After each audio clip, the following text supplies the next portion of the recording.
राकेश जी एकदम टकाटक फ्लैट है, अखा मुंबई यहाँ से दिखती है। वो अखा पार्ले में इतना सस्ता फ्लैट नहीं मिलेगा। देखो फर्नीचर भी आपका है, खूब यूज करो, टीवी देखो, फ्लैट देखो। देखिए मैं काम के सिलसिले में अक्सर पुणे में रहता हूँ, तो औरतों के लिए सोसाइटी सेफ है? 100% सेफ है। सीसीटीवी कैमरे भी हैं, 24 घंटे सिक्योरिटी भी है, और कोई प्रॉब्लम हो तो मैं भी तो हूँ ना। हेलो हेलो देवयानी, सुनो मैं यहाँ पार्ला में आया हूँ, मैंने एक बहुत अच्छा फ्लैट देखा है, तुम्हें भी बहुत पसंद आएगा। Thank you so much Rakesh, finally मुझे इस नर्क से मुक्ति मिलेगी। अच्छा सुनो ना, मुझे भी फ्लैट देखना था। हाँ ऑफ कोर्स देख सकती हो, एक काम करो फटाफट आ जाओ, ठीक है? अच्छा सुनो, वहाँ कबर्ड में मैंने एक फाइल रखी हुई है, उसमें डॉक्यूमेंट्स हैं एग्रीमेंट के लिए, वो भी लेती है ना। अगर फ्लैट पसंद आया तो हम आज ही एग्रीमेंट कर लेंगे। ओके एक मिनट। राकेश कहाँ रखी है फाइल, मुझे मिल नहीं रही है। अरे यार मैंने यहाँ पे तुम्हारे लिए पूरा घर ढूंढ दिया और तुम एक फाइल नहीं ढूंढ सकती हो? हाँ तो नहीं दिख रही ना। कहाँ देख रही हो देवयानी? राइट वाले कबर्ड में सेकंड वाले ड्रॉर के अंदर देखो। मिल गई। ओके ओके, ये जो अग्रीमेंट वाली फाइल है वो वाली ना? मिल गई? चलो ठीक है, मैं बस अभी लेकर निकलती हूँ। ठीक है तो ले आओ। हेलो देवयानी,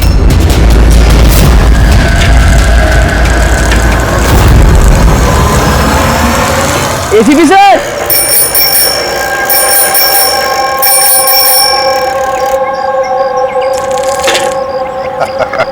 जिमी कैसे हो बेटा? Morning sir. Good morning Jimmy. आज कैसे आना हुआ तुम्हारा? कैसे हो तुम? मैं बहुत बढ़िया हूँ सर, एकदम आपकी तरह। मेरे तरह? सर अगर आपकी तरह रहूंगा भी तो बड़ा होकर आपके जैसे सीआईडी ऑफिसर बन पाऊंगा। अरे वाह, मेरे जैसे बनना है? सीआईडी में एसीपी बनोगे? उसके लिए बहुत पढ़ाई करनी चाहिए, एग्जाम की तैयारी अच्छी होनी चाहिए, है ना? कैसी चल रही है तुम्हारी एग्जाम की तैयारी? एकदम बढ़िया चल रही है, और एग्जाम में तो सर बहुत इजी क्वेश्चंस आते हैं। वेरी गुड, बैठो बैठो। सर मेरी स्क्रैप बुक है, मैंने इसमें क्राइम मिस्ट्री सॉल्व की है सर। हाँ स्क्रैप बुक, इसमें क्राइम मिस्ट्री है? जी सर, आप इसे देख के मुझे गाइड कीजिए सर। मैंने इसमें इन्फॉर्मेशन बहुत अलग अलग जगह से कलेक्ट किया, और इसमें सब मतलब मैंने सेव किया, सब स्टैम्प किया यहाँ पे, और ताकि सब मेरे को एक साथ एक जगह पे देख सके। और सर ये वाला पेज ना, ये वाले पेज में सब बताया गया कि कहाँ हुआ है, कैसे हुआ है, कब हुआ है। उस तरह इसके नेक्स्ट वाला जो पेज है ना, उसमें एकदम सर फाइनल डिटेल्स है। अच्छा, पर कुछ चीजें सर मिसिंग है जो मेरे को समझ में आ रहा है वो कैसे हुई। तो ये क्राइम इस बिल्डिंग अंडर कंस्ट्रक्शन में हुआ है? जो भी तो बड़ा संगीन किया है जिसने भी ये किया है, और तुमने कमाल की मेहनत की है। लेकिन ये सब करने से पहले पढ़ाई अच्छी करनी चाहिए, एग्जाम में अव्वल नंबर पे आना चाहिए, और फिर देखना तुम एक अच्छे सीआईडी ऑफिसर बनोगे। तुम बड़े हो जाओगे ना, तो मैं तुम्हें गाइड करूंगा अच्छे सीआईडी ऑफिसर बनने के लिए। Thank you sir. अब ये सब जो है ना, इस मिस्ट्री को कब सॉल्व करोगे मालूम है? तुम्हारे एग्जाम खत्म होने के बाद, फिर हम दोनों बैठकर सॉल्व करेंगे इसे। चल ठीक है sir, bye sir. Bye.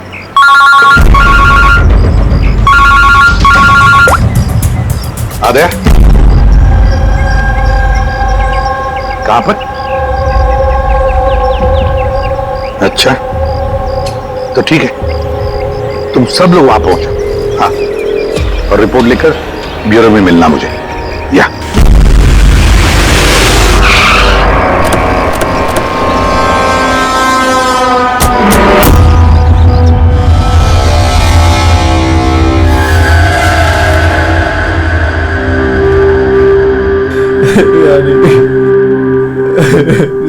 Control yourself Rakesh, control. Rakesh control yourself. Rakesh संभालो अपने आप को। राकेश एक मिनट प्लीज, अभी इन्वेस्टिगेशन चल रहा है, मैं बाहर आके बात करता हूँ। मैं बार बात करता हूँ आपसे, इनको बाहर लेके जाओ। एक मिनट में मिलता हूँ आपसे। चलो राकेश, ले जाइए। कंट्रोल योरसेल्फ, सब ठीक हो जाएगा।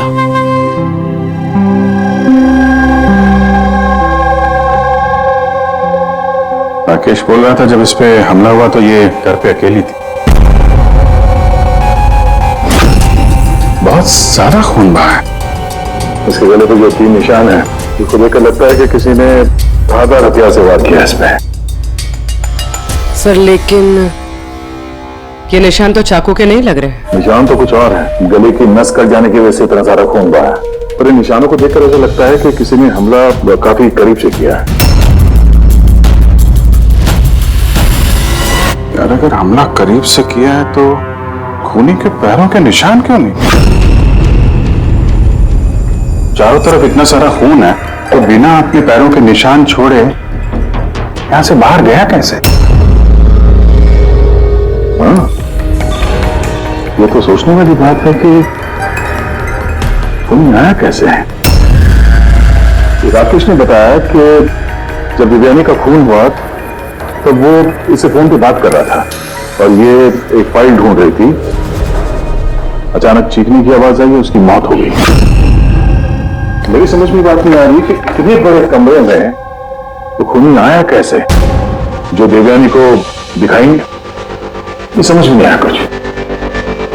बिल्कुल, अगर खूनी देवयानी को दिखता या उसके बारे में पता चलता तो वो रिएक्ट करती। फोन पे बात कर रही थी राकेश से, राकेश को पता चल जाता, और ऐसा कुछ हुआ नहीं। सर, हमने पूरा घर छान मारा, कहीं पे भी मर्डर वेपन नहीं मिला। ये कैसा खून है? न खूनी के आने का कोई सुराग है, न जाने का कोई निशान। खून भी ऐसे वेपन से हुआ है जिसके बारे में कुछ पता ही नहीं चल रहा है। खूनी तक पहुंचने के लिए ये तो पता चलना ही चाहिए भाई कि खून हुआ कैसे। सर, हो सकता है देवयानी पर खूनी ने पीछे से हमला किया हो और इससे पहले कि वो रिएक्ट कर पाती उसकी मौत हो गई। अभिजीत एक काम करता है, इस क्राइम सीन को फिर से रिक्रिएट करके देखते हैं, शायद पता चल जाए कि खूनी कहां से आया होगा। ठीक है, क्या तुम यहां पे देख लो, तब तक मैं सोसाइटी वालों से बात करता हूं।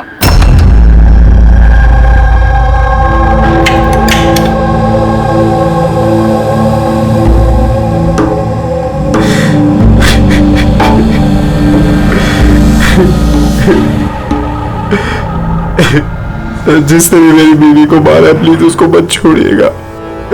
संभालिए अपने आप को, खूनी हमसे बच नहीं पाएगा। ये सामने वाला फ्लैट किसका है? सर, ये मेरा फ्लैट है।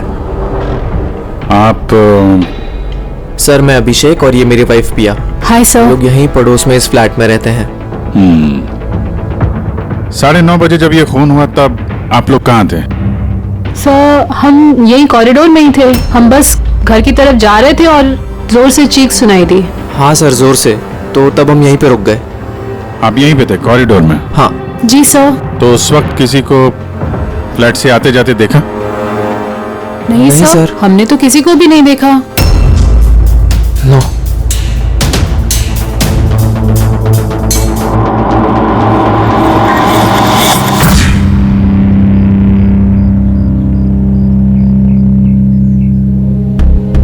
सर, मैं आपको देख सकती हूँ।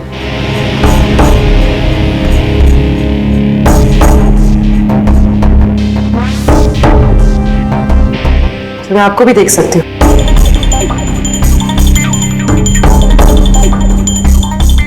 सर, खूनी कहीं से भी आता, देवयानी को दिखता जरूर।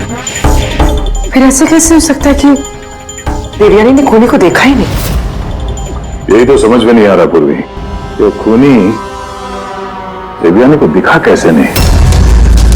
अंदर आके आसानी से मार के चला गया वो, और यहाँ हाथापाई के कोई निशान भी नहीं है। खूनी न दाएं से आया न बाएं से और ना ही पीछे से। तो कहीं ऐसा तो नहीं कि खूनी सामने से आया? सामने तो कैबिनेट है, यहाँ से तो उसे जरूर दिखता। दिखता तो तब जब वो दिखाई देता। कहीं वो तो जगह ही नहीं है सर। इसमें भी नहीं है। सर, देवयानी का खून हुआ है, मतलब खूनी अंदर तो जरूर आया। अब सवाल ये उठता है कि वो यहाँ पर छुपा कहाँ होगा। और तो और सर, खूनी अंदर आया कैसे होगा? ना खिड़कियां टूटी हुई है और ना ही कांच टूटे हुए और ना ही दरवाजे के साथ छेड़छाड़ की गई है।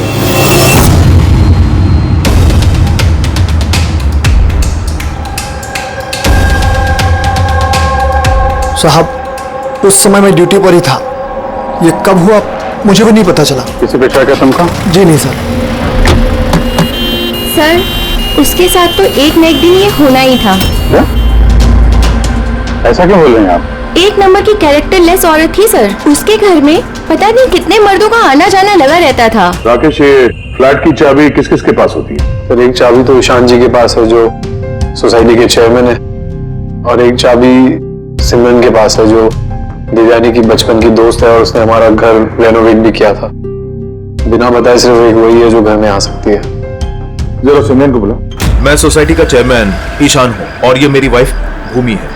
सर, इस औरत की वजह से पूरी सोसाइटी परेशान थी। सर, बदचलने की सारी हदें पार करती थी सर। न जाने कितने आशिक थे इसके। मुझे तो लगता है सर इसी के किसी आशिक ने इसकी हत्या की होगी। एक मिनट। हमें पता चला कि वो शादीशुदा और घरेलू महिला थी। सर शादीशुदा थी पर अपने पति राकेश के साथ नहीं रहती थी। एक्सक्यूज मी, आप प्लीज मेरी गाड़ी पार्क कर देंगे? या sure.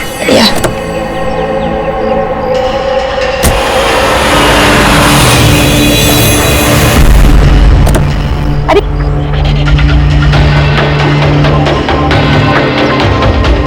Thank you so much. What's your name? Abhinav. कहाँ रहते हैं? बस इसी बिल्डिंग में। Thank you so much.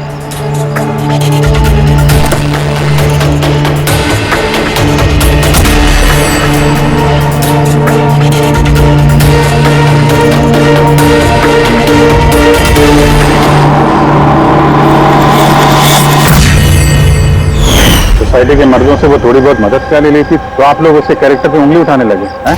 अगर ऐसी बात नहीं होती तो हम उंगली क्यों उठाते सर? सर, देवयानी को 2 टके के लोग मिलने आया करते थे और जब ये बात पता चलती थी तो वो अपनी बात से पलट जाती थी और उल्टा लोगों पे हैरेसमेंट का इल्जाम लगाती थी। सर, सिमरन। सिमरन, इस घर की एक चाबी तुम्हारे पास रहती? जी सर। सर, सिर्फ चाबी मेरे पास है, इसलिए आप मुझ पे शक कर। देवयानी मेरी बचपन की दोस्त, मैंने उसका खून नहीं किया।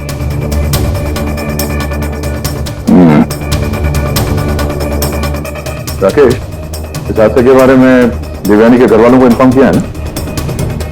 मैंने उसकी छोटी बहन को फोन किया था सर, वो आ रही होगी। आपको पता है इसने 10 आदमियों को लव कार्ड्स दिए हैं। Love card? वो तो मुझे भी नहीं पता था, जब मेरे हस्बैंड को दिया तब मुझे पता लगा। आपको भी? आप सबसे पूछ सकते हैं सर। क्यों? वो कार्ड हम देख सकते हैं?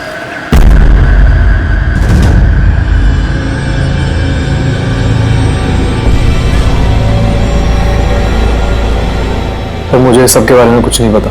मैं अपने काम की वजह से पूना में ही रहता हूँ और महीने में कोई 3-4 बार ही घर आने का मौका मिलता।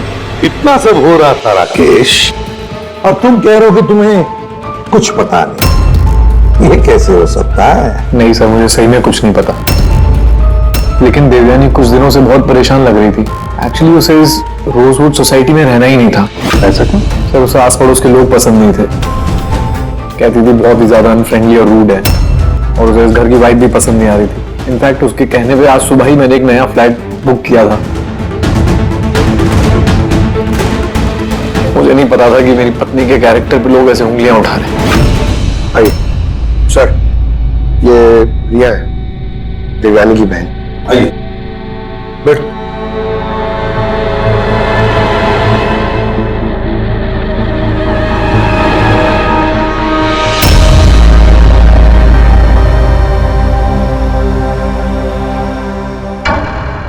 सर, मैं आपसे एक बात कहना चाहती हूँ।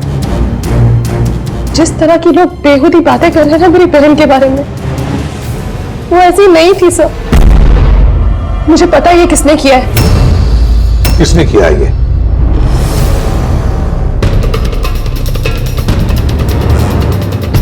सर, एक्चुअली शादी के पहले दीदी का एक बॉयफ्रेंड था,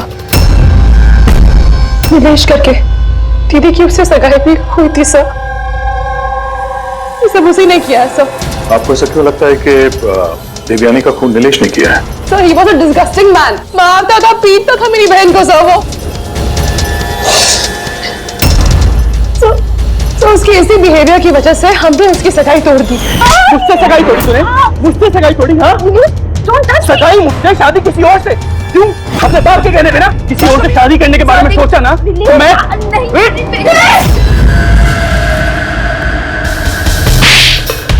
How dare you? तुम्हारी हिम्मत कैसे हुई मेरी बहन पे हाथ उठाने की? हाँ, मेरी बहन तुमसे शादी नहीं करेगी। इसकी सिवा तुम्हारे भेजे में उतरती नहीं है क्या?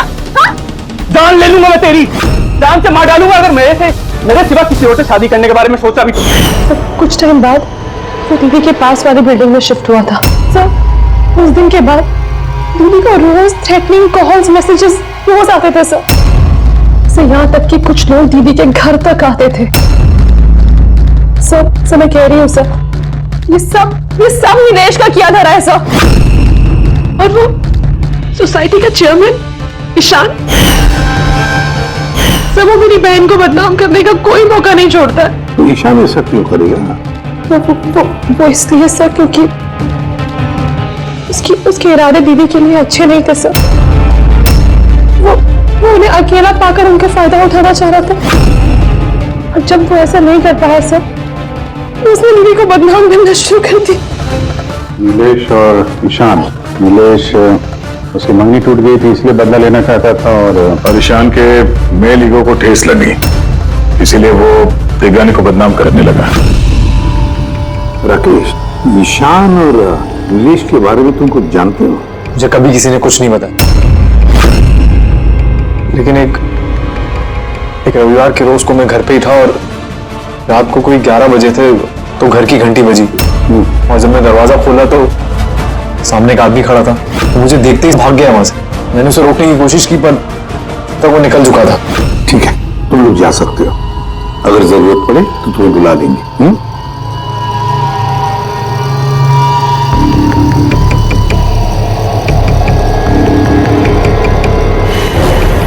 ईशान, नीलेश और वो आदमी जो रात को 11 बजे देवयानी के घर गया था, पता लगाना पड़ेगा इन तीनों के बारे में। हो सकता है खूनी इन तीनों में से कोई एक हो, पर जो भी हो, खून किया कैसे देवयानी का?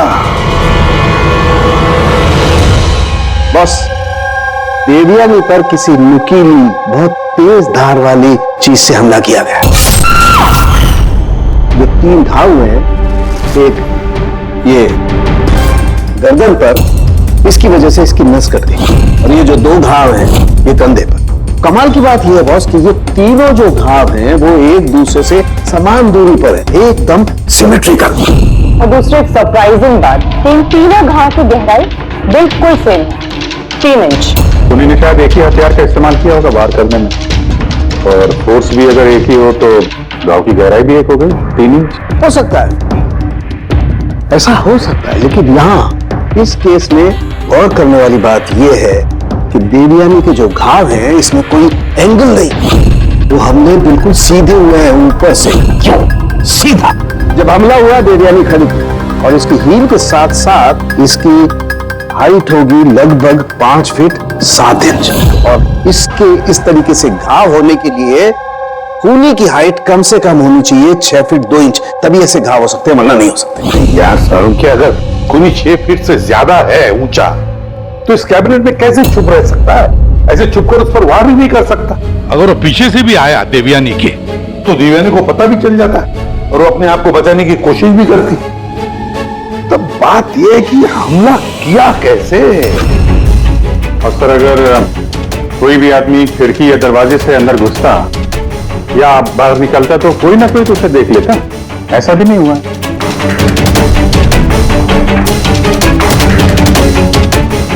ये खूनी देवयानी तक पहुंचा कैसे?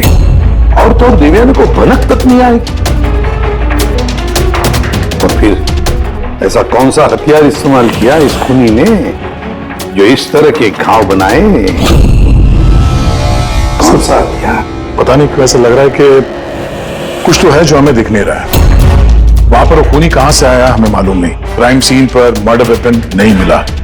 ऐसा लगता है कि वो जो कैबिनेट है सर, उसमें देवयानी की मौत का राज छुपा है। एक बार फिर चल के देखते हैं सर, शायद कोई सुराग मिल जाए वहां से। बिल्कुल सही कह रहे हो दया। तो एक काम करो, रोजवुड सोसाइटी में जाकर उस सोसाइटी में जितने भी लोग हैं जो 6 फीट से ज्यादा हाइट के हैं, उन सब की लिस्ट लेकर आओ। और तो और ये भी पता लगाओ कि देवयानी के घर में रात को 11 बजे कौन आया था जो राकेश को देखकर भाग गया। देवयानी के सारे फोन रिकॉर्ड चेक करो लैंडलाइन के रिकॉर्ड भी और मोबाइल फोन के रिकॉर्ड भी। पर हम इस ईशान और नीलेश से बात करते हैं।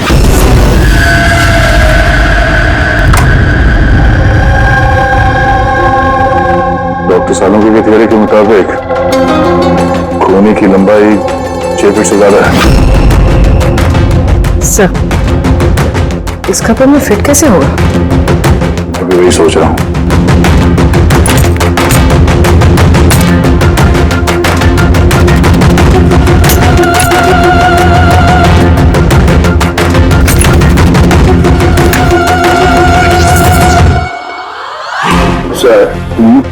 ये शेल्फ निकालने के तो बहुत सारी जगह हो गया, और आपके ऐसा लंबा चौड़ा आदमी फिट होगा इस पे?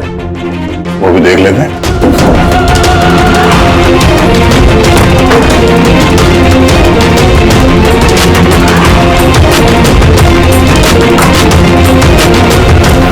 जब ये शेल्फ निकाल के मेरे जैसा आदमी इसके अंदर फिट हो सकता है, तो शायद खूनी भी फिट हो गया होगा। लेकिन सर, उस केस में भी चांसेस तो यही है कि देवयानी हमला करने वाले को देख लेती है और शोर मचाती। क्या देख लीजिए, कैबिनेट के अंदर कोई मैकेनिज्म तो नहीं है इसके जरिए देवयानी का खून हुआ, लेकिन ऐसा तो दिख तो नहीं रहा। खूनी ने कोई सुराग नहीं छोड़ा, मर्डर वेपन का कुछ पता नहीं चल रहा है। देवयानी का खून कैसे हुआ ये भी अभी तक पता नहीं। देवयानी का खून हुआ कैसे होगा?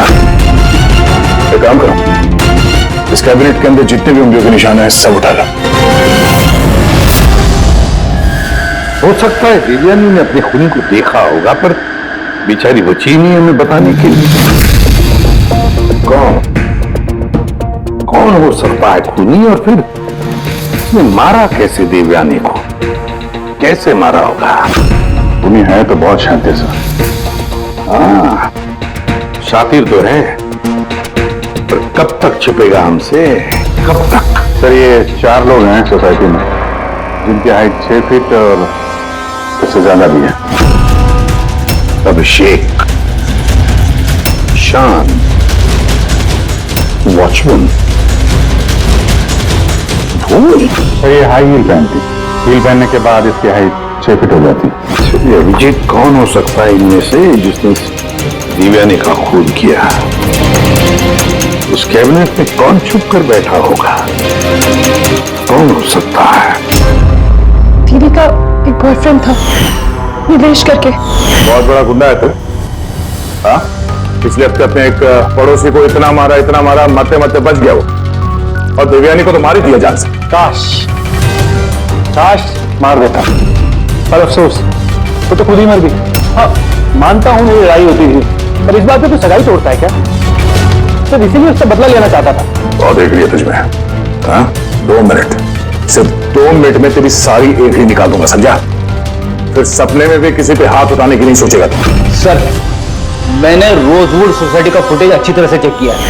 उसमें नीलेश सोसाइटी के बाहर यहां से वहां घूमते हुए नजर आ रहा है। अच्छा,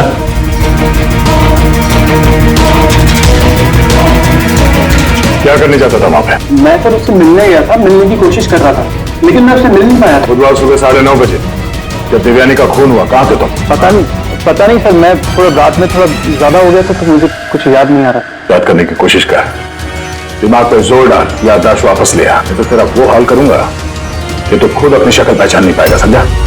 चलिए चल। ईशान, तुम देवयानी को सर्टिफिकेट दे रहे थे, कैरेक्टर सर्टिफिकेट। हाँ, खुद के बारे में क्या ख्याल है तुम्हारा? मैं कुछ समझा नहीं सर। अगर हम सब कुछ समझ गए, देवयानी के साथ तुम्हारी दाल नहीं गली तो तुमने उसे बदनाम कर दिया पूरे सोसाइटी में। अब सब कुछ सच बताओ ना, तेरी मैं। सर वो सब मर्दों के साथ घुलती मिलती रहती थी, तो मैंने उससे नजदीकियां बढ़ाने की कोशिश करी, लेकिन मुझे उसने नकार दिया। तब मैंने सोचा कि मैं उससे बदला लूंगा। और बदला लेने के चक्कर में उसे जान से मार दिया? नहीं सर, मैंने उसे नहीं मारा, मैंने तो सिर्फ उसे धमकाया था, डराने के लिए। तुम्हारे पास उसके फ्लैट की चाबी भी तो थी, मतलब तुम्हारे पास मकसद भी था और जरिया भी। लेकिन सर, जब उसकी मौत हुई तो मैं तो सोसाइटी का वाटर पाइप ठीक करा रहा था। आप चाहे तो किसी से भी पूछ सकते हैं। वो तो हम पता कर ही लेंगे।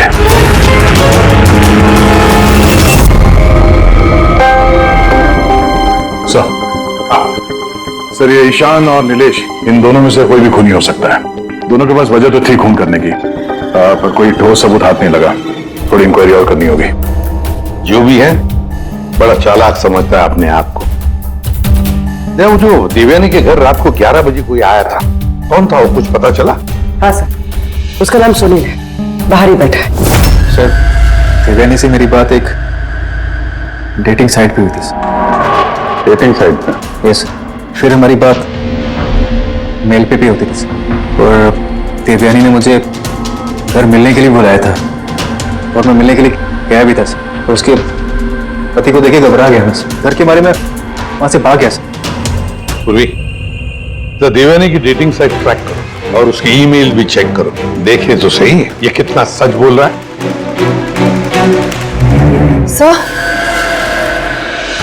सर देवयानी दीदी के फोन पर कोई जीवन नाम का आदमी फोन कर रहा है, बार बार उल्टी सीधी बातें कर रहा है। सब प्लीज देख लीजिए। जीवन? नंबर क्या है इसका?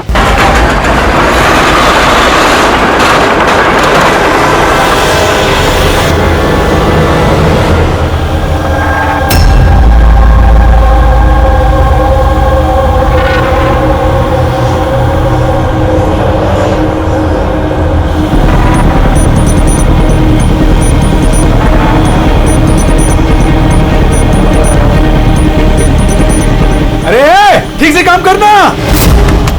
अरे बोला ना, इतनी जल्दी काम नहीं होगा।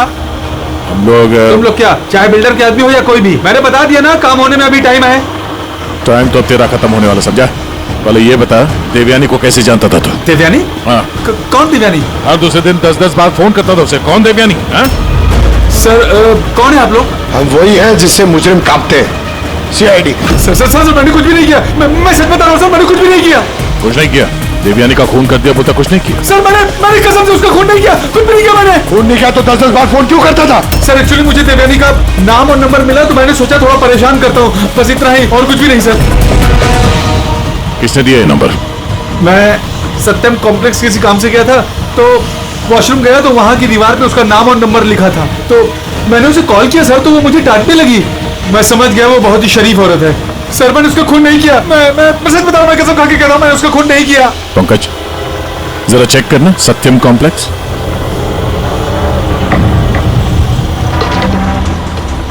सर ये तो कमर्शियल बिल्डिंग है, बहुत सारे ऑफिसेज हैं यहाँ। जरूर वहां रोजवुड सोसाइटी में कोई है जो सत्यम कॉम्प्लेक्स में काम करता है, जिसे देवयानी से कुछ ज्यादा ही नफरत है।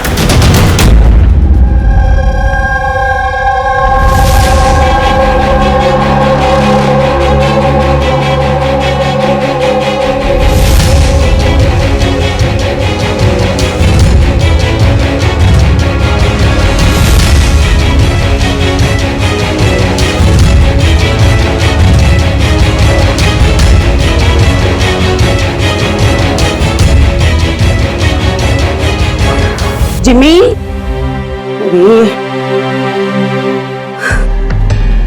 जिमी बेटा वापस तुम क्या करने लगे? एग्जाम सर पे है ना? देवयानी की मर्डर मिस्ट्री सॉल्व कर रहा हूँ मम्मी। पहले मैथ्स का क्वेश्चन पेपर तो सॉल्व कर ले।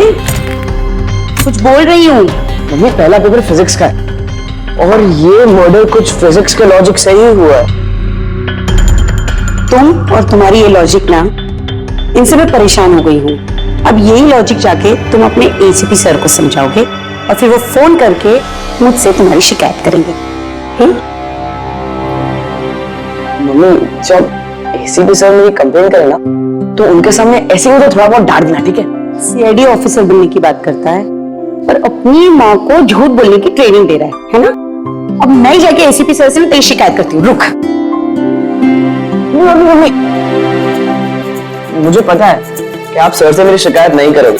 अच्छा, क्योंकि आप तो वर्ल्ड की बेस्ट मॉम हो, है ना मॉम? अरे छोड़, है ना? अरे जी छोड़। आप ना, आप नहीं शिकायत करोगे? नहीं करोगे ना? हाँ, रुक बताती हूँ। अरे मम्मी आप भी रुक जाओ। आप नहीं करोगे मम्मी?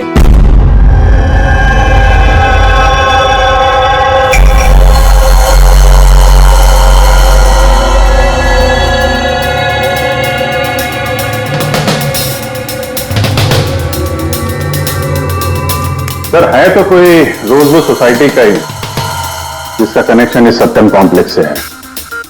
सर मैंने देवयानी और सुनील के बीच सारे मेल्स चेक किए। एक बड़ी चौंकाने वाली बात पता चली। कौन सी बात? सर देवयानी ने जब भी मेल किया है उसने अपना आईपी एड्रेस रीरूट कर दिया है। रीरूट? ताकि किस कंप्यूटर से मैसेज भेजा गया है किसी को पता ही ना चले। और सर एक बार ये देवयानी अपना आईपी एड्रेस बदलना भूल गई। चौंकाने वाली बात क्या है? सर बात यह है कि वो एड्रेस भी देवयानी का नहीं है।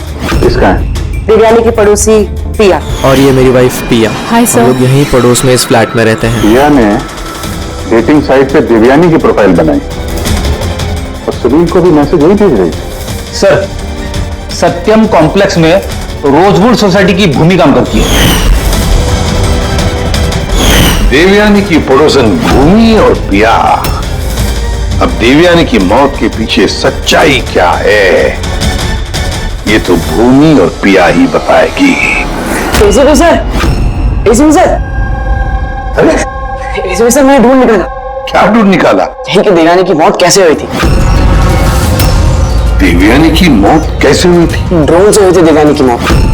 ड्रोन से? हाँ सर ये देखो सर, मुझे लगता है वो ड्रोन ना ये खिड़की से अंदर आया था और वो ड्रोन पे नाइफ लगा हुआ था और किलर ने ड्रोन को रिमोट से कंट्रोल किया और उसी से देवयानी को मारा होगा।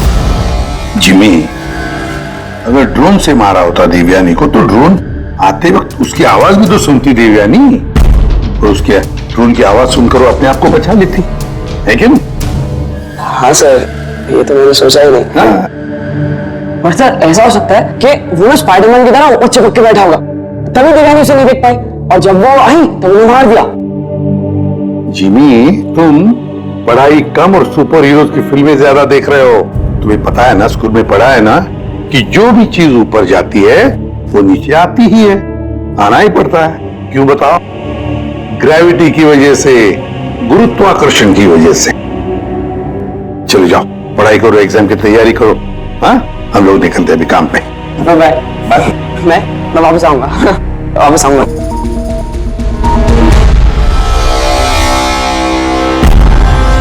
कुछ पता ही नहीं रहा। बता दे। चलिए सर,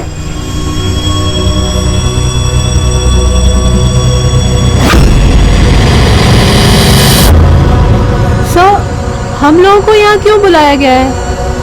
बहुत शौक था ना तुम्हें डेटिंग साइट पे दूसरों का प्रोफाइल बनाने का? हाँ? सर, मैं कुछ समझी नहीं। शर्म आनी चाहिए तुम लोगों को।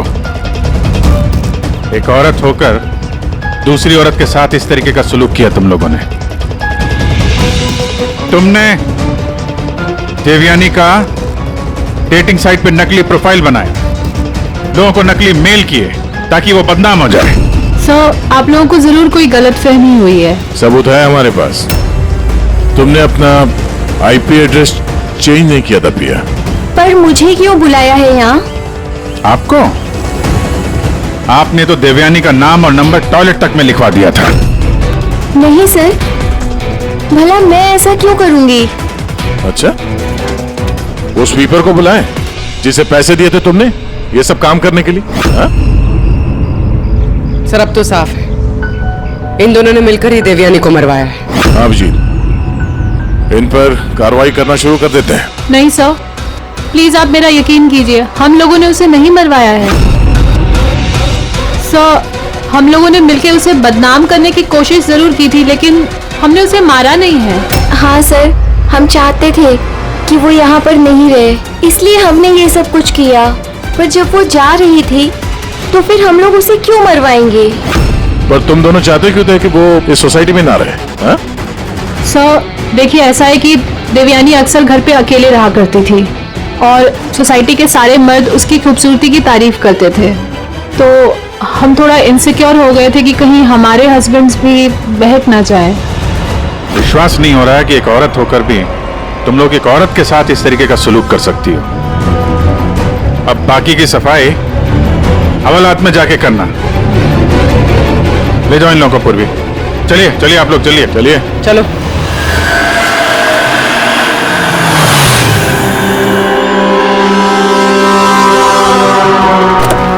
हाँ सर, क्या पता चला? मैंने उस कबर्ड को अच्छी तरह से चेक किया मुझे उस कवर में देवयानी और राकेश की उंगलियों के निशान के अलावा किसी की उंगलियों के निशान नहीं मिले।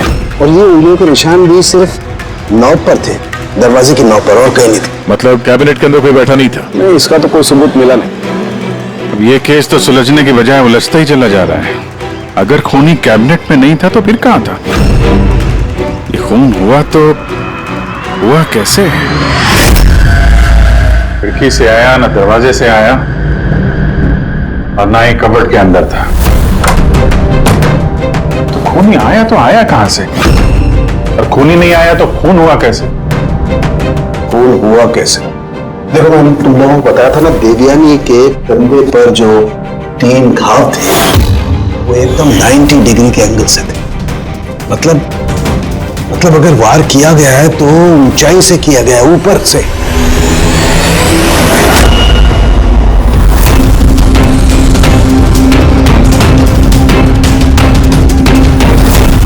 ऊपर से नीचे। रेडी? जरा झूमर की लाइट ऑन करो।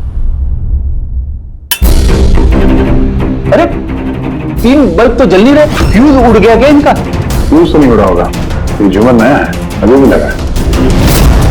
देवयानी के कंधे पे घाव के 3 निशान, झूमर के 3 बल्ब ऑफ। रेडी? जरा ये झूमर उतारो। देवयानी की मौत का राज शायद इसी में छुपा हुआ है।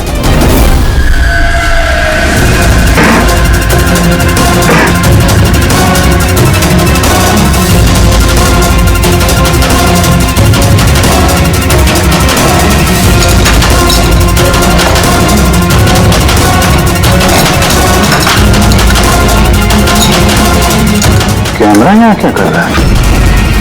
ये वो हथियार है जिससे खून हुआ। तुम लगाओ इस पे। ये दूसरा, और ये फोल्डेबल तार से जुड़ा भी हुआ है। इसकी मदद से ये तीर की गति से नीचे आए, देवयानी का मर्डर किया और वापस ऊपर जाके बल्ब की जगह पे जाके फिट हो गए। सर, इसमें सेंसर्स भी हैं। ऐसा लगता है कि वाईफाई के जरिए किसी रिमोट या ऐप से चलाया जा रहा होगा ये। तो कोई तो इस कैमरे के जरिए देवयानी पे नजर रखे हुए था, उसकी हर हरकत पे। और जैसे ही देवयानी यहाँ इस कमरे में आई, कमर के नीचे, तो उसने अपने ऐप के जरिए इस हथियार को नीचे छोड़ दिया। ये आके सीधा देवयानी को लगा, उसकी मौत हो गई। तभी तो खूनी हमें न आते दिखा न जाते दिखा। दिखेगा कैसे जब खूनी यहाँ था ही नहीं? अच्छी टेक्नोलॉजी का इस्तेमाल किया खूनी ने। लेकिन ऐसा कर कौन सकता है?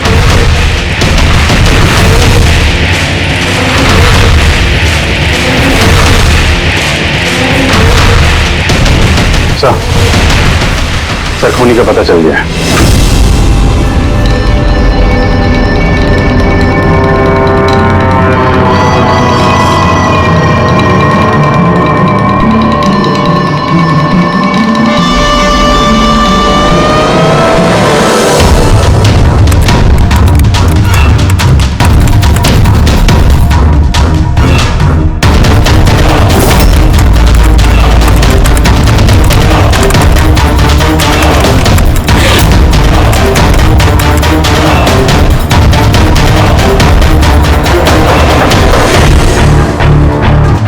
कैसे आना? साइड में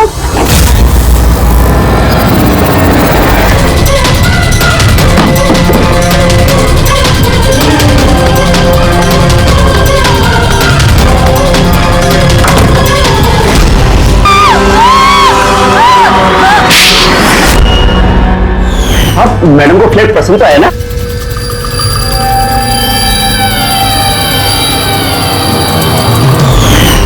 जैसे ही हमने शैंडिलियर पर लगा मैकेनिज्म देखा, हमें पता चल गया कि इस सब के पीछे सिमरन तुम ही हो, क्योंकि तुम्ही ने दिव्यानी के घर का रिनोवेशन किया था कुछ दिन पहले। मैंने जो कुछ भी किया इस राकेश के कहने पे किया, लेकिन ये इतना घटिया निकला कि इसने मुझे जान से मारने की कोशिश की ताकि इसका रास्ता साफ हो जाए। और इसका साथ दिया क्यों तुमने? देवयानी मेरी दोस्त जरूर थी, लेकिन मैं उससे बचपन से ही बहुत नफरत करती थी, क्योंकि उसकी अच्छाई के कारण हर हर कोई उससे ज्यादा अप्रिशिएट करता था। मुझे बहुत जलन होती थी और इस राकेश ने इसने मुझे उकसाया और उसे मारने का प्लान बनाया, जिसमें मैं शामिल नहीं थी, लेकिन हाँ, इसका साथ जरूर दिया। सेंटर वाले कबर्ड में सेकंड वाले ड्रॉर के अंदर दे। तुमने उसे जानबूझकर फाइल लाने के लिए कहा। जैसे उस झुमर के नीचे आई, तुमने अपना ऐप के जरिए उसका खून कर दिया। और क्या करता सर, ऐसी औरत के साथ जिंदगी भर रहता जिसके न जाने कितने, तो उसका कैरेक्टर ठीक नहीं था।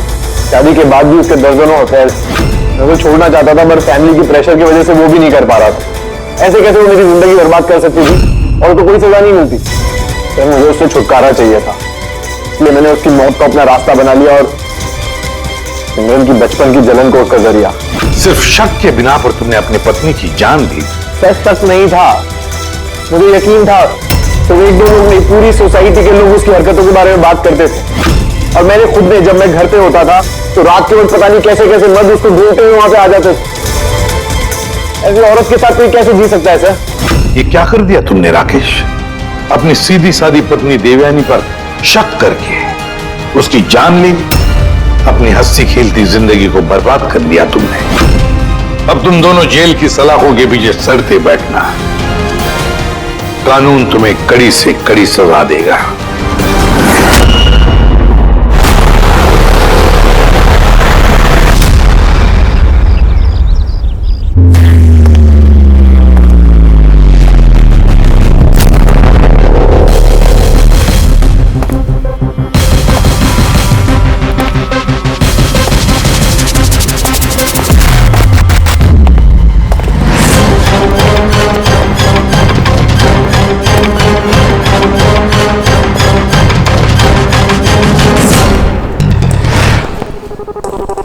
खोलो।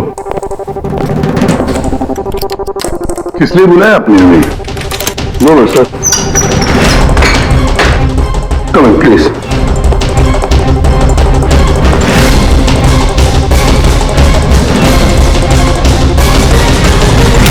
ये क्या?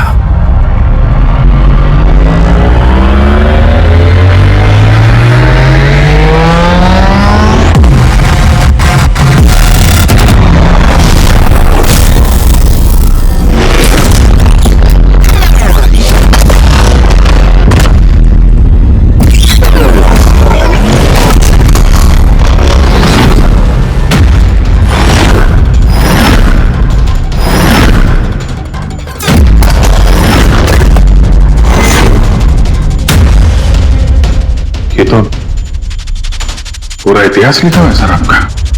आपने सीआईडी कब ज्वाइन की, कितने मुजरिमों को पकड़ा और मेरा और दया का नाम भी है। किसने किया ये? कौन सा मुजरिम था इस सेल में? क्रैकेटो को कल जेल से रिहा किया गया है। उसके जाने के बाद मेरी निगाह इस दीवार को पड़ी। क्रैकेटो, क्रैकेटो 10 साल पहले उसे खून की जुर्म में गिरफ्तार किया था मैंने।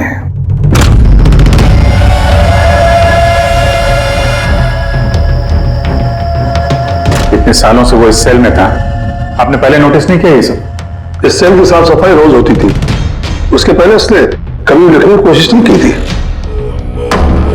मतलब ये सब उसने कल किया है सर, यहां से रिहा होने से पहले?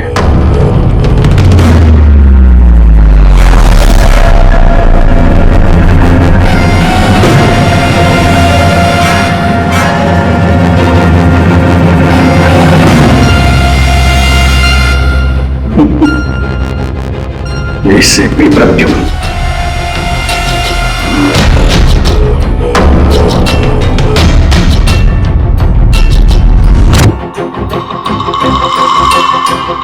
अभिजीत, लगता है ये क्रैकेटो मुझे वार्निंग दे रहा है, चैलेंज कर रहा है। वार्निंग? जी हाँ जनता, वार्निंग। अपनी जिंदगी के 10 साल उसने इस जेल में मेरी वजह से काटे हैं। अब शायद बदला लेना चाहता है मुझसे। सर, हमें इसे नजरअंदाज नहीं करना चाहिए सर।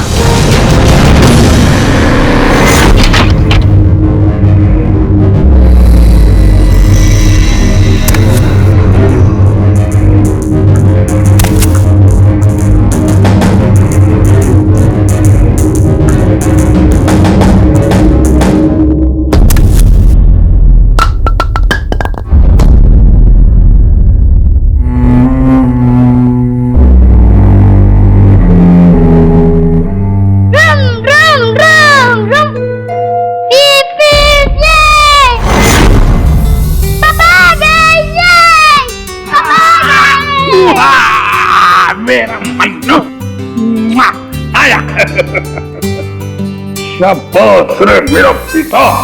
क्या धमाल चौकड़ी, आज दिन भर मस्ती की? नहीं पापा, आपने बोला था ना अगर मैं मस्ती नहीं करूंगा तो आप मेरे लिए कुछ लाएंगे। अरे पापा तो भूल ही गए कुछ लाना। नहीं पापा, आप नहीं भूल सकते। मुझे पता है आप मेरे लिए क्या लाए हो। क्या लाए बता। चॉकलेट। अरे वाह, मुन्ना, ये चॉकलेट अंदर रख दो वरना तुम्हारा इसी से पेट भर जाएगा और तुम खाना नहीं खाओगे। नहीं मम्मी, मैं खाना खा लूंगा। बेटा चॉकलेट अंदर रख के आओ, जाओ, तुम अच्छे बच्चे हो ना। डैडी मम्मी को बोलो ना। बेटा तुम्हारे पापा भी मम्मी से बहुत घबराते हैं। तुम शाम को खा लो चॉकलेट। ठीक है। ओके। हाँ। ये चॉकलेट, ये। मन्नू की अम्मी क्या बनाया स्पेशल आज हमारे लिए? आज तुम्हारी मनपसंद की भिंडी की सब्जी बनाई है। इसको कहते हैं नंबर 1 बीवी। आज मेरी जान। मुझे यकीन नहीं होता ये सच है या सपना। तुमने सारे बुरे काम छोड़कर एक अच्छे इंसान बन गए हो। अच्छा इंसान तो मुझे बनना ही था। अपने बेटे की कसम जो खाई थी। झूठी कसम खाई है इसने। आपके पति को गिरफ्तार करने आए हम लोग। सर ये भी सुधर गए हैं, अच्छे इंसान बन गए। मेरा बात के आपकी गलतफहमी है कि ये सुधर गया है। ये कोई सुधरा नहीं है। 1 हफ्ते पहले इसने खून किया है।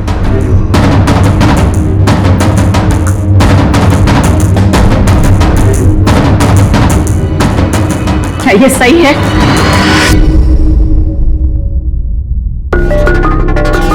तुमने हमारी मुन्ना की झूठी कसम का। नहीं लता, मैं अब तक मैं समझती थी कि तुम बुरे इंसान हो। आज तुमने साबित कर दिया कि तुम बुरे बाप हो। ऐसा मत बोलो लता, मैं जो भी कुछ करता हूं तुम दोनों के लिए करता हूं। मुझे समझने की कोशिश करो। आजा बेटा। आज भी मत लगाना ऐसे। आज के बाद हम लोग मर गए तुम्हारे लिए। अरे कब? ऐसे लेके जाइए इन्हें। एक मिनट इंस्पेक्टर, मुझे मेरे बच्चे से तो मिलने दीजिए। आजा बेटा।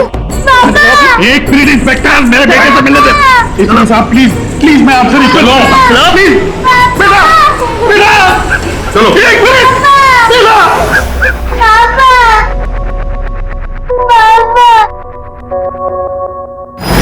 इतनी नफरत कर बैठी तुम मुझसे लता। कानून की सजा ने उतनी तकलीफ नहीं दी जितनी तुम्हारी दी हुई सजा से मिली है। पहले मन्नू को जहर दिया तुमने, फिर खुद भी जहर खा लिया। तुम्हारी वजह से हमारा जीना मुश्किल हो गया है। लोगों के ताने सुन सुनकर हम थक चुके हैं। हमारे बच्चे का भविष्य मुझे अंधेरे में नजर आ रहा है। आत्महत्या के अलावा हमारे पास कोई चारा नहीं है। हो सके तो आगे अपने आप को बदलने की कोशिश करना। उम्मीद करती हूँ हमारी मौत तुम्हारी जिंदगी की सबसे बड़ी सजा हो।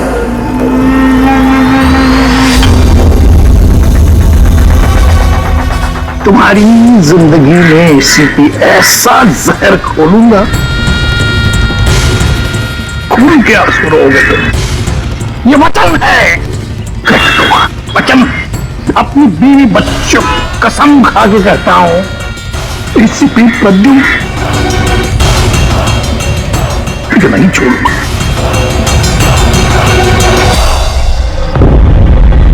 क्या हुआ था यहाँ पे एग्जैक्टली?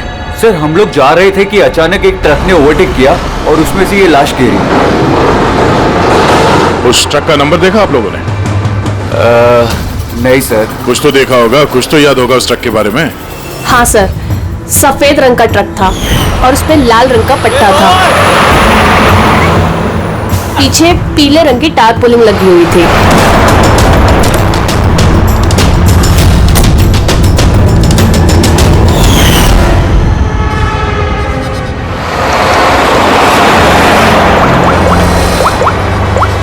हेलो, एक सफेद रंग का ट्रक, उस पे लाल रंग का पट्टा। और पीले रंग की टार्पोलिन 1 घंटे पहले यहाँ से मिट्टी केव्स रोड की तरफ गया है।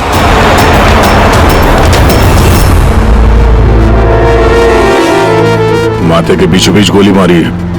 लगता है खून इसके काफी नजदीक खड़ा होगा। कोई आइडेंटिफिकेशन? नहीं सर, और वॉलेट भी नहीं है। एक मिनट, ये क्या है? शर्ट खोलो, ढूंढो मुझे। मेरे पास सिर्फ 2 दिन बचे हैं जीने के लिए। लेकिन ये लिखा क्यों है? हो सकता है किसी की जान खतरे में हो जो 2 दिन में मरने वाला है। अगर किसी की मदद की गुहार है तो फिर जिस किसी ने भी लिखा है उसने ये खून में क्यों लिखा? मुझे ऐसा लगता है कि ये लाश ट्रक से गलती से नहीं गिरी है, किसी ने जानबूझ के इसे फेंका है। मगर सर, लाश तो कोई सुनसान जगह पे फेंकेगा ना, इस तरह बीच सड़क पे क्यों? शायद वो चाहता था कि लाश हमें मिले और इस लाश के जरिए ये मैसेज हम तक पहुंचे। अब ये पता करना पड़ेगा जल्द से जल्द कि ये मैसेज किसके लिए भेजा गया था, वरना 2 दिन के अंदर अंदर एक और बेगुनाह की जान जा सकती है। यार तुम्हारी बातें सुनकर मुझे नहीं आना चाहिए था यहाँ पर। हम वक्त बर्बाद कर रहे हैं अभिजीत, चलो वापस। सर पता नहीं मुझे क्यों लग रहा है ऐसा कि इस धमकी को हल्के में नहीं लेना चाहिए। सर एक बार अंदर चल के देख लेते हैं। अगर कोई सबूत या सुराग नहीं मिला तो मैं दोबारा नहीं कहूंगा आपसे सर, लेकिन प्लीज अभी आ गए हैं तो तुम ऐसे नहीं मारोगे। चलो।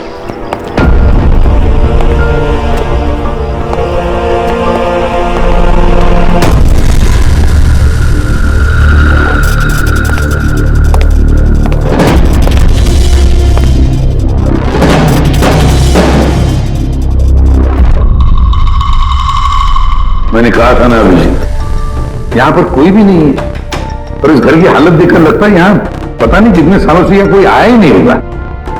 सही कहा है एसीपी।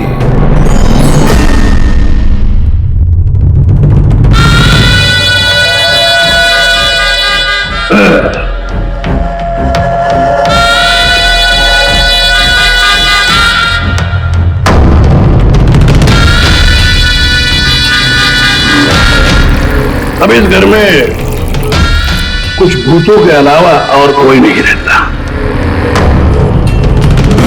प्रकट हो। वाह क्या बात है, आपकी याददाश्त की तो दाद देनी पड़ेगी।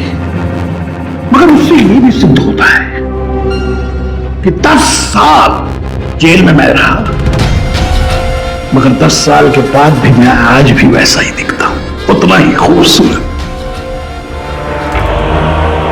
मैं आप लोगों के साथ वो करना चाहता हूं जिससे आपके रोंगटे खड़े हो जाएंगे।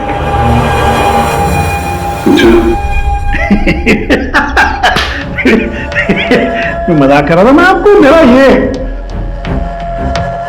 घर दिखाना चाहता हूं। ये मेरा घर,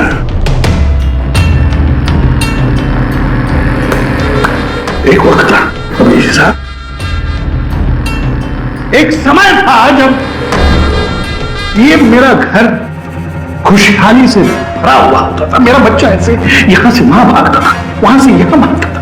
मेरी बीवी किचन से मुझे आवाज देती थी, खुशी में ऐसी उछलती थी मेरे घर में।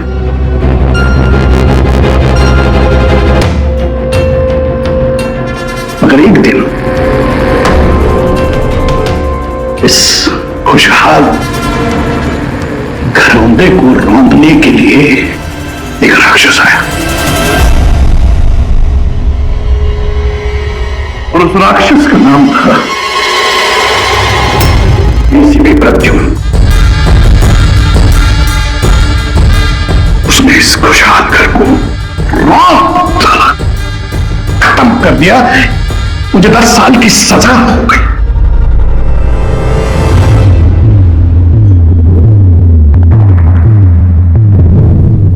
असल में इस घर पे ये वीरानियत, ये सन्नाटा, ये कुछ ये मकड़ी के जाले और कुछ पुरानी यादें। बताइए एसीपी साहब, और क्या हो सकता है? क्या चाहते हो?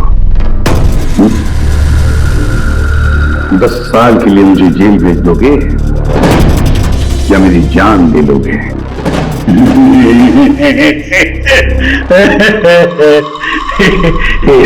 साहब ऐसा मैं कुछ नहीं कर सकता।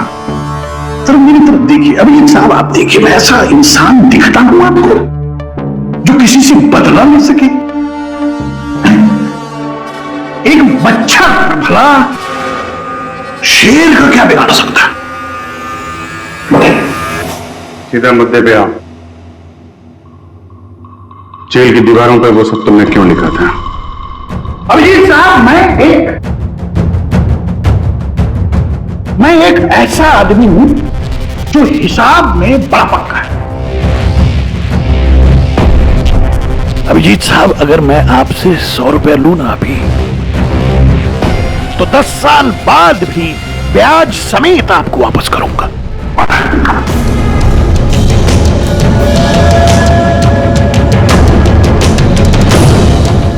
फिर क्या है?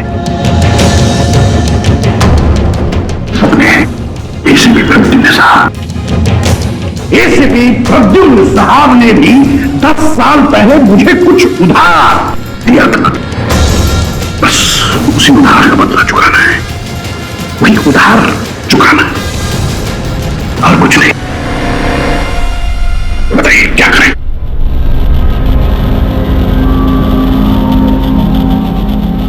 क्या करोगे? मेरी जान ले लोगे या कहीं कैद करके रखोगे मुझे? नहीं इसी के साथ आप सब्र रखिए ना, सब्र का फल मीठा होता है, मीठा। ऐसा फल खिलाऊंगा कि उसका स्वाद, इसी साहब ऐसा फल खिलाऊंगा कि उसका स्वाद आपको खुद मिल जाएगा।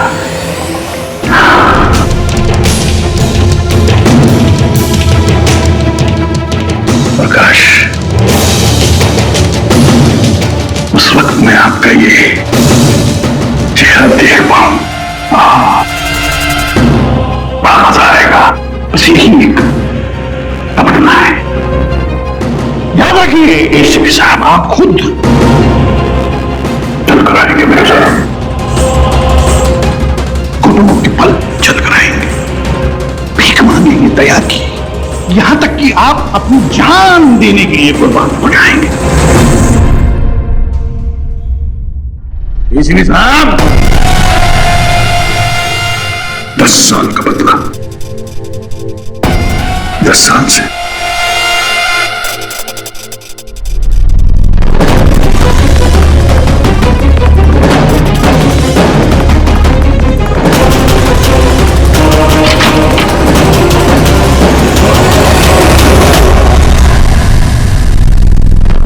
ऐसा नहीं मानेगा सर, इसको ब्यूरो लेके चलते हैं। अभिजीत, तुम जानते हो हम ऐसा नहीं कर सकते। उसने साफ शब्दों में कहा है कि वो मुझे वो करने वाला है। अरे सर, इनडायरेक्टली तो वही बोल रहा था ना सर, वो चुनौती दे रहा है हमें सर। सर इसको ले चलते हैं। नहीं अभिजीत, हमारे पास कोई सबूत नहीं है। चलो चलो लेट्स गो। सबूत चाहिए तो सबूत ढूंढूंगा, आपको कुछ नहीं होने दूंगा सर। 10 साल का बदला 10 साल से लेगा वो? क्या मतलब है सर इस धमकी का? इसमें मतलब कुछ नहीं है। 10 साल की सजा भुगत कर आया है वो। फ्रस्ट्रेटेड है ये क्रैकटो। ज्यादा सोचो मत उसके बारे में। नहीं सर, मुझे तो ये आदमी थोड़ा खतरनाक लग रहा है। पहले से कोई प्लानिंग कर रखी होगी सर, इसीलिए इतने कॉन्फिडेंटली वो धमकी दे रहा है आपको। तुम्हारी तरह वो अभिजीत भी सोचते बैठा है। जबरदस्ती का टेंशन ले रहे हो तुम लोग, है क्या वो? सर वो आईबी डिपार्टमेंट में कुछ पेपर सबमिट करने थे, वहीं गया है। बॉस, हाँ मिल गया। आखिर इस तारकोनिक से कुछ ना कुछ तो मिल ही गया। ये देखो सर, ये तो सॉडेस्ट है। मतलब दया, लगता है ये टारकोनिक किसी सॉ मिल में से या लकड़ी की फैक्ट्री में से या फिर फर्नीचर की दुकान से आया होगा। नहीं बॉस, इस बार तुम्हारा अंदाजा थोड़ा गलत है। एक्चुअली ये सॉडेस्ट बर्फ की फैक्ट्री से आया है। बर्फ की फैक्ट्री से? हाँ, क्योंकि उस तारपोलिन पे मुझे सॉडस्ट के अलावा लिक्विड अमोनिया भी मिला है। और तुम तो जानते हो लिक्विड अमोनिया तो बर्फ की फैक्ट्री में इस्तेमाल होता है रेफ्रिजरेंट के तौर पर। बता सकते पूरी क्यों? हाँ सर, किसी भी तरह के लिक्विड को भाप में बदलने के लिए हीट एनर्जी की जरूरत होती है, और जब लिक्विड अमोनिया भाप में बदलता है तो वो काफी मात्रा में हीट अब्सॉर्ब करता है, वो भी अपना टेम्परेचर बदले बिना, इसलिए वो एक अच्छा रेफ्रिजरेंट है। वाह भाई वाह, कमाल है तुम्हारा तो। तुम एक काम करो पूरी, फॉरेंसिक लैब में आ जाओ।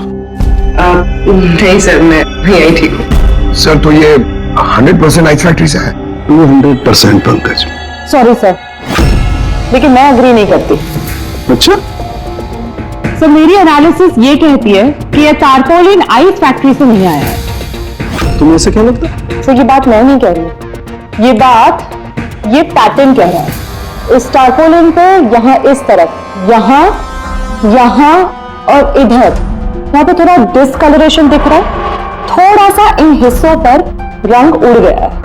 वो इसलिए क्योंकि ये वाला हिस्सा डायरेक्ट सॉडास्ट और अमोनिया के कांटेक्ट में आया था, बल्कि पीछे की तरफ का हिस्सा नहीं आया था। बॉडी को टारपोलिन के उस तरफ के हिस्से से लपेटा गया था, और ये वाला हिस्सा ट्रक के डायरेक्ट कांटेक्ट में था, ट्रक के फर्श के कांटेक्ट में, जहां पर अमोनिया और सॉडस्ट था। तो इसका मतलब है जब ट्रक आइस फैक्ट्री से निकला तब उसके फ्लोर पर अंदर सॉडस्ट और अमोनिया था, टारपोलिन नहीं था। टारपोलिन बाद में रखा गया उसके ऊपर, और वो लाश उसी टारपोलिन में बंधी हुई थी जो ये पैटर्न मिला है। हाँ सर। दया, एक काम करो, शहर में जितनी भी आइस फैक्ट्रीज है ना, सब में जाकर के देखो वो सफेद ट्रक किस आइस फैक्ट्री से आया था। सर पिछले 10 सालों में क्रिकेटर को मिलने कभी कोई नहीं आया, मगर पता नहीं पिछले 6 महीने से एक आदमी उससे डेली मिलने आता था। कौन है ये आदमी? नमित। पिछली बार 13 जुलाई को आया था। 13 जुलाई को ये मिलने आया और 15 जुलाई को क्रैकोटा रिलीज हुआ।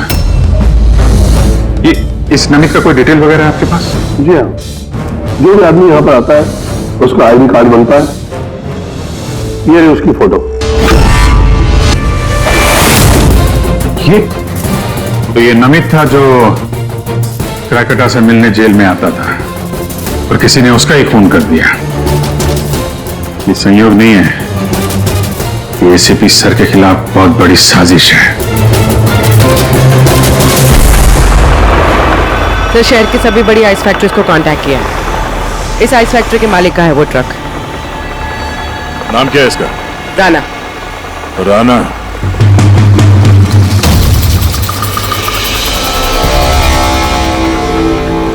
काफी घबराया हुआ लग रहा है। हाँ सर, लाश के बारे में मैंने बता दिया था। सर कसम खा के कहता हूँ सर, ये ट्रक जरूर मेरा है, मगर उस लाश के बारे में मैं कुछ भी नहीं जानता हूँ सर।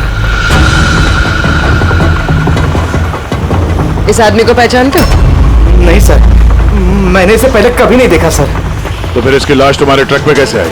सर जी एक हफ्ते पहले मेरे बीवी के चचेरे भाई मनीष को ट्रक मैंने दिया था सर, उसे कुछ काम था। सर मैं फोन करके पूछता हूँ सर। नहीं, उसे फोन करके बताने की कोई जरूरत नहीं, उससे हम पर्सनली बात कर लेंगे। जरा उसका घर का एड्रेस देना। अब सर अब ये क्या बताऊं सर, 2 दिन पहले ही वो नए घर में शिफ्ट हुआ है। अब सर जी मैं बीबी को पूछता हूँ सर फोन करके।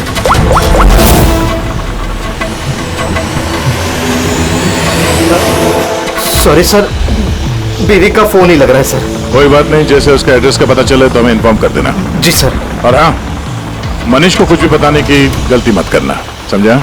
जी सर। इस खून के पीछे क्रैकोटा का ही हाथ है, और ये खून उसने इसलिए किया है ताकि वो आप तक संदेश पहुंचा सके। मैंने कहा था ना तुम लोगों को, इस क्रैकोटा की केस भूल जाओ, फिर भी तुम जेल में जाकर के पूछताछ करके आए। सर पूछताछ की तभी तो पता चला कि ये लाश नमित की है, और इसके शरीर पे ये जो लिखा है, ढूंढो मुझे मेरे पास जीने के लिए 2 दिन बचे हैं, इसका सीधा संबंध जेल की उस दीवार से है जहां पे क्रैकेटो ने आपके बारे में ये सब लिख के रखा था। हाँ सर, शायद क्रैकेटो ये कहना चाहता है कि आपके पास 2 दिन बचे हैं जीने के लिए।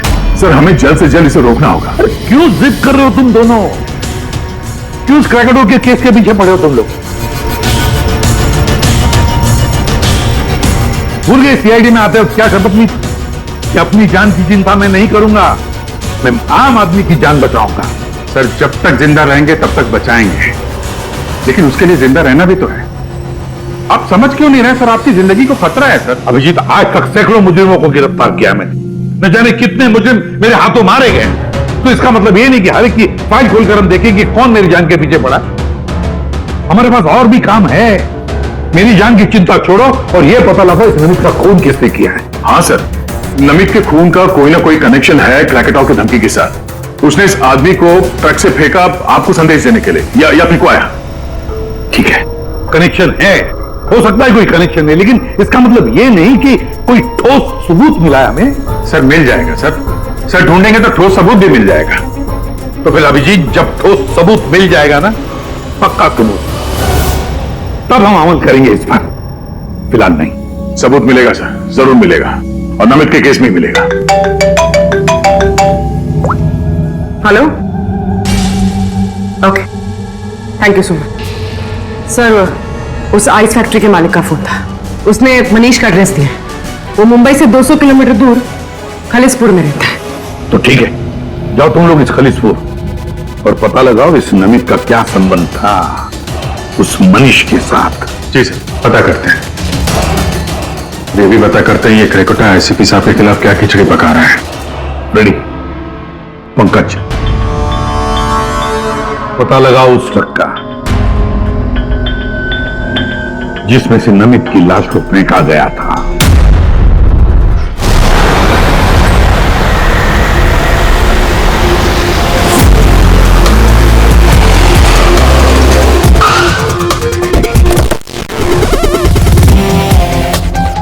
सही है, ये मनीष का घर।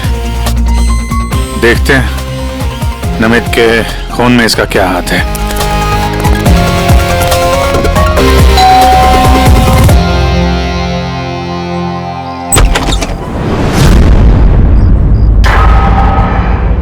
मनीष है घर में, हम लोग सीआईडी से।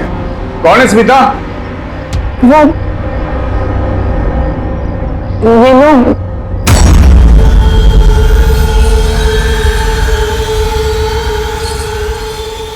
बोलिए। हम लोग सीआईडी से हैं। राणा का ट्रक लिया था आपने पिछले हफ्ते। अच्छा, ओके, आइए अंदर आइए, बताता हूं। आइए आइए। माया चंचल,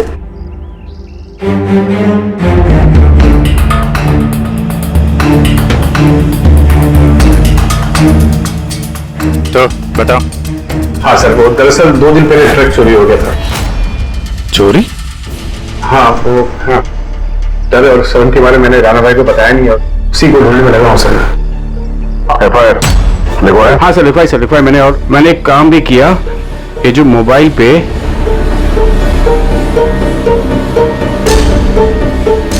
ये स्केच का पिक भी निकाल दिया।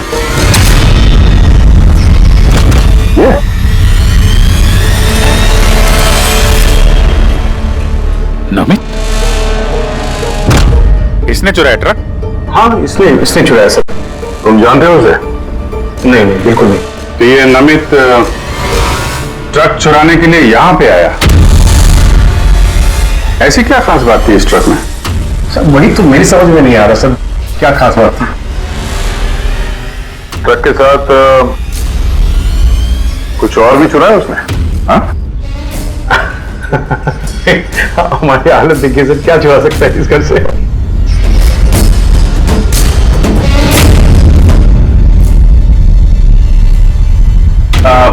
कौन कौन रहता है यहाँ पे? जी, मेरी बीवी है सर, स्मिता, 2 बेटियां हैं। हम 4 लोग रहते हैं जी, माया और चंचल। बस? हाँ बस, हाँ, और कोई रहता नहीं सर। ठीक है, अगर कोई जरूरी बात याद आ जाए तो हमें इन्फॉर्म करना। ओके?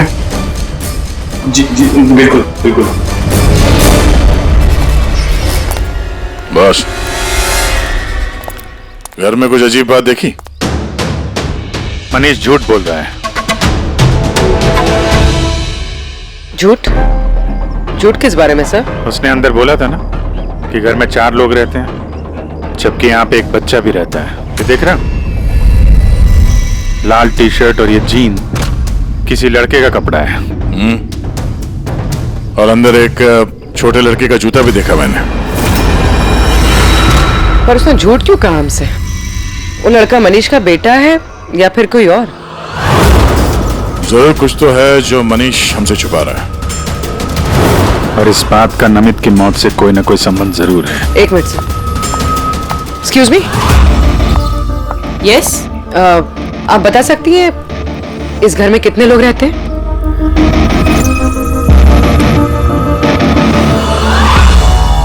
सर, आपका अंदाजा सही निकला। इस घर में एक लड़का भी है, अर्जुन नाम है उसका। अर्जुन? वो दिखा क्यों नहीं? घर में कोई बच्चा तो नहीं था। और ये मनीष, इसने हमसे इस बच्चे के बारे में छुपाया क्यों?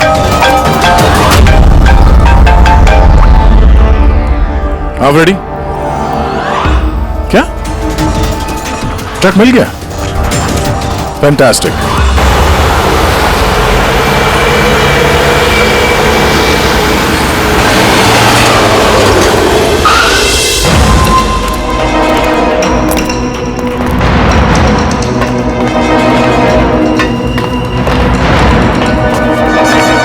माय गॉड, तो और लाशें।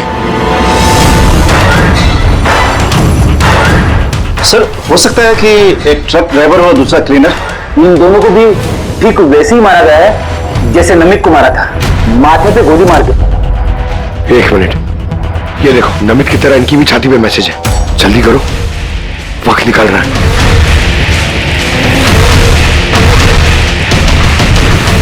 ये देखो, इसकी छाती पे भी खून से लिखा हुआ है, प्लीज बचा लो मुझे। सर, ये मैसेजेस का मतलब क्या है और ये किसके लिए? ये मत पूछिए कि मैं कौन हूँ। जो कुछ मैं पूछ रहा हूँ उसका जवाब दीजिए जल्दी जल्दी। हाँ, इसी में आपकी भलाई है। भलाई छोड़िए, पहले आप हैं कौन? ये मुझे खुद नहीं अच्छा। पता मैं कौन हूँ। जी मैं पहुंच रहा हूँ। ठीक है। पूछ के अनजान बने हुए मिस्टर शेखर।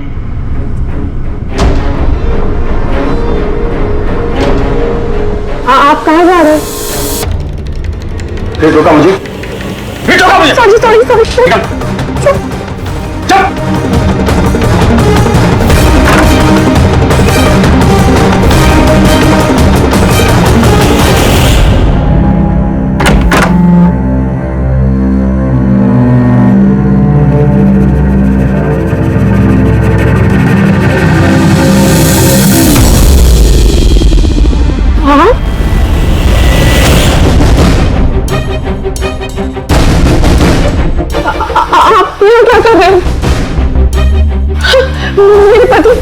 मेरे पति कभी भी आ जाएंगे। आप तो यहाँ से चले जाओ। देखो स्मिता, हम अर्जुन के बारे में सब जान गए। क्या छुपा रही हो? कुछ नहीं। क्या हुआ? कुछ नहीं। क्या हुआ? क्या है? दिखाओ मुझे।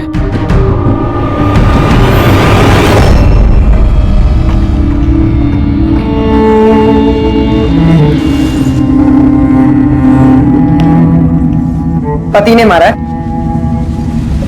नहीं, वो जानबूझकर ऐसा नहीं, मेरी गलती थी। तो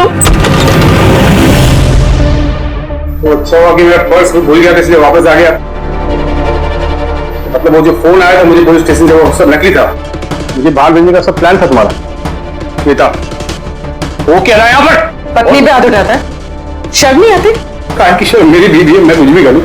और तुम सीआईडी वालों अपने हक में रहो, हमारे घरेलू मामले में दखल अंदाजी मत करो। औरत हो, औरत की तरह रहो। ए, औरत हूं ना, इसलिए आप वो सबक सिखाऊंगी जो एक औरत ही तुझ जैसे बदतमीज आदमी को सिखा सकती है। अच्छा, मारने का शौक है ना?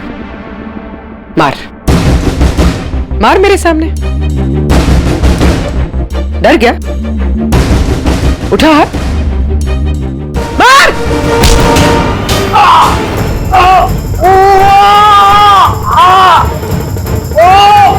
छोड़ो।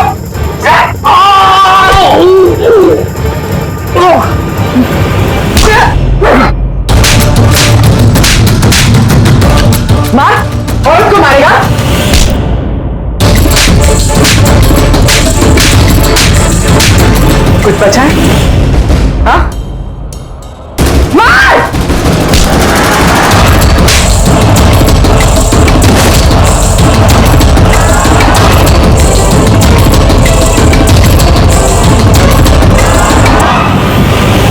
सर अपनी बीवी पे हाथ उठाता, औरत को कमजोर समझता है ये। उससे तो कानून सबक सिखाएगा। अब ये बता, अर्जुन उसके बारे में क्या छुपा रहा था? हाँ? सुना ने क्या पूछा? सर मैं बताती हूँ इनको मत मारो। अर्जुन मेरी बहन का बेटा है। पहले झूठ क्यों बोला था? कहाँ है अर्जुन? दरअसल नमित ने ट्रक के साथ साथ अर्जुन का भी किडनैप कर लिया।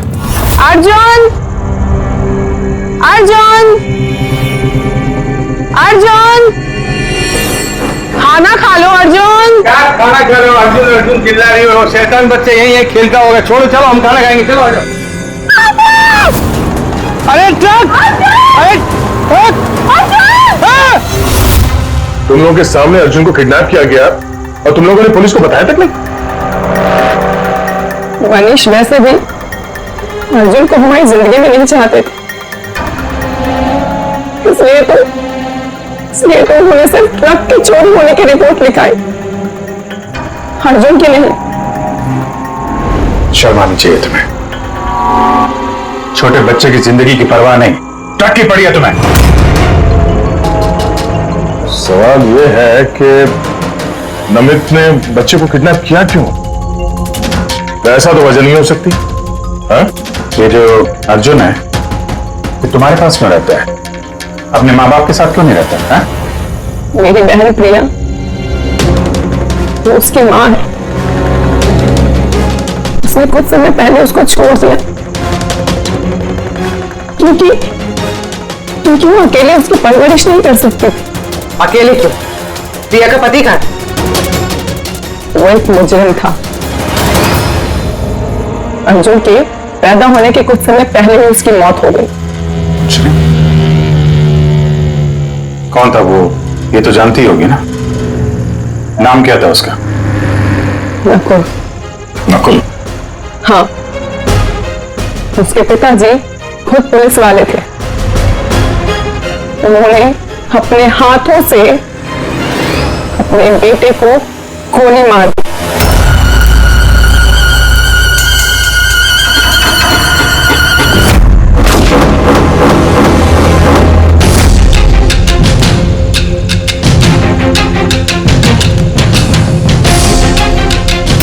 ये नकुल? हाँ, ये नकुल। आप सब कैसे जानते हैं उसको? मतलब अर्जुन एसीपी सर का पोता है?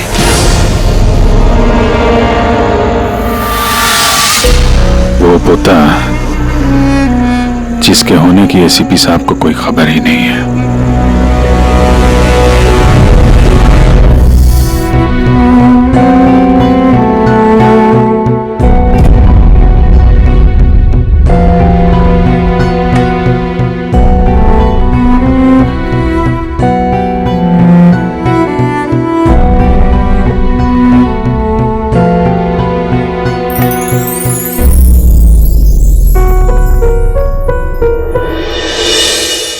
ये मेरा पोता है अर्जुन। बिल्कुल सही पहचाना सही यही है तुम्हारा पोता।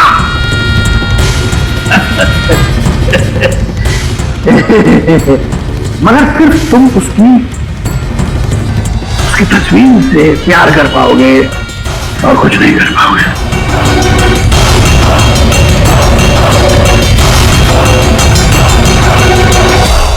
सिर्फ तेरे खानदान का आखिरी चिराग मैं बुझाऊंगा। मैं बुझाऊंगा।